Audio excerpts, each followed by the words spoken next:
It's just over 10 years since the foundation of the Druid Theatre Company in Galway. At a time of dire austerity for the arts, they've managed to stage more than 70 productions.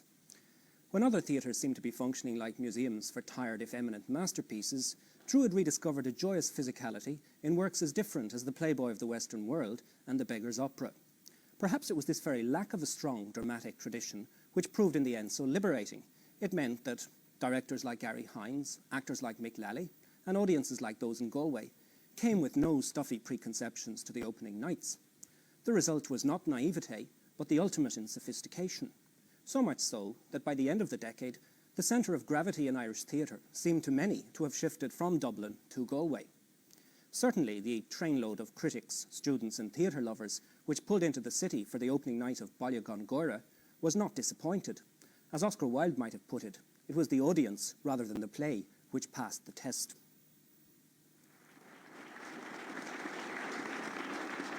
Siobhan McKenna and her two colleagues, Marie Mullen and Mary McAvoy, taking the curtain call at the end of Thomas Murphy's Ballygon Goire.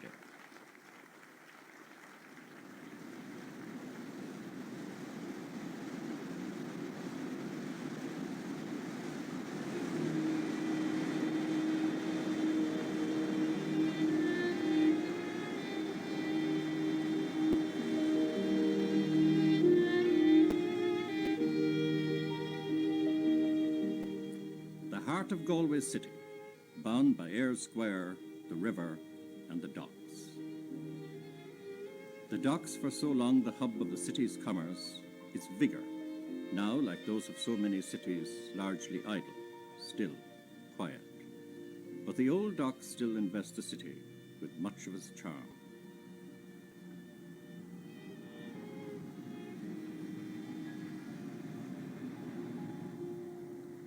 Many of the fine 19th century warehouses no longer house provisions for town and country, and one of them instead houses the Druid Theatre Company, one of the most remarkable theatrical adventures in this country since the founding of the Tybiac down the road and the Dublin Gate in 1928. The company has just celebrated 10 years of its existence, during which time they have presented an extraordinary range of productions from world theatre and, of course, Irish classics. They were a revelation to Dublin audiences with Synge's Playboy, and a year later with a unique production of M.J. Malloy's The Wood of the Whispering. This will is the lowest and saddest thing I've ever seen. Stephen, if you live in your house and farm to Sheila, don't give her permission to sell them. Because sell them she will directly you're gone and give herself and her money away to that wastrel she has beyond in London. That is what she'll do, I'm afraid. Well, put in a clause that'll forbid her. And in that way, we might convert her to stand loyal to her own country. I mean, which is worse? That she should marry a farmer, the same as her mother before her, God rest her? Or that us, the men that drank with you for 40 years, should be left to die on the ground like dogs? I'm not with such a will, Stephen. Sure, if we try to tie her here, we'll only vex her. And then she'll be sure to go. That's the truth. We'll only be putting our hands to the fire altogether if we'll go thwarting her now. Now, look at that. I'm not giving that... Rampage! All right, I will. I'll sign it. Give it to me, Stephen. I'll sign it. One of the founder members of the Druid over 10 years ago was Mick Lally, now seen in the familiar setting of television's Glen Roe. He gave up his job as a teacher for a chance to play Synge's Playboy, but that wasn't all when you're trying to found a theatre. We all basically did everything. Gary directed, Gary directed basically and chose the plays in collusion with the rest of us. We all, every time Gary would say, well, I'm thinking of this play here now, whatever it would be, we would all read it and even have a rehearsed reading of it before we would actually decide to go ahead and put it on. In fact, I even remember we had a week's reading of a play that we had planned to put on, and after reading it for a week, we decided not to put it on because we saw many cracks in the play that weren't immediately obvious. For obvious reasons, I'm not going to say what the play was. But anyway, Gary was mainly in charge of what was being done and the plays that would be done. Marie Mullen was mainly, I suppose, in charge of, say, organising costumes, and to some extent as well furnishings for play. And making them? She would help in making them. in the sense that she would maybe have to do some of the shopping for some of the materials that were required. For example, if there was cloths required and stuff like that, or even occasionally get nails and so on. Initially, there was a man, Dave McGrath. He was, I suppose, the stage manager. He was a postgraduate student in UCG at the time.